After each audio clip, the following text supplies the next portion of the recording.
You know, it's very interesting. One of my students, she recently came to me, a young girl, and she said, Maya, I just had this strange feeling that I'm not this. And she's never heard of Neti Neti. She doesn't even know what it is. She doesn't know what Advaita Vedanta is, and she probably doesn't even know who Ramana is. Maybe she knows, but very perfunctorily.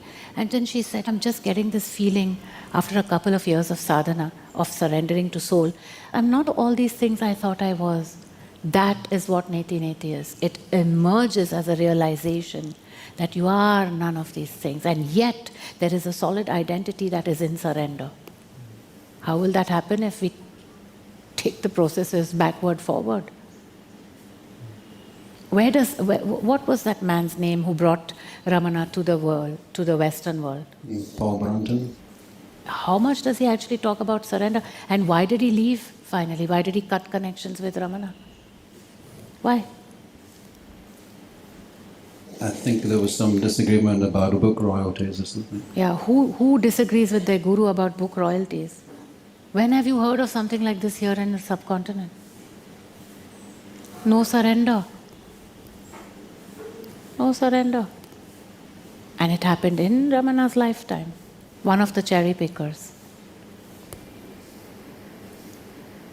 And I know very little.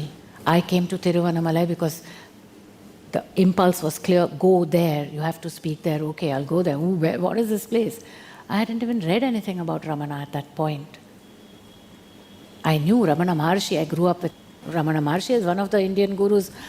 Whenever you saw the photo, touch his feet and do an arti and that's it. No idea who he was, no idea.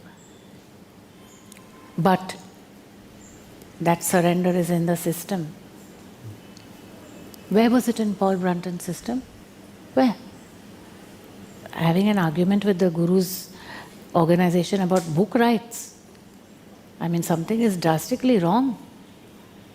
Why? Cherry picking. Take the processes, don't take what holds the processes. You're invited to a live online satsang with Maharishikaa Preeti this Sunday. For more information, visit maharishikaa.org.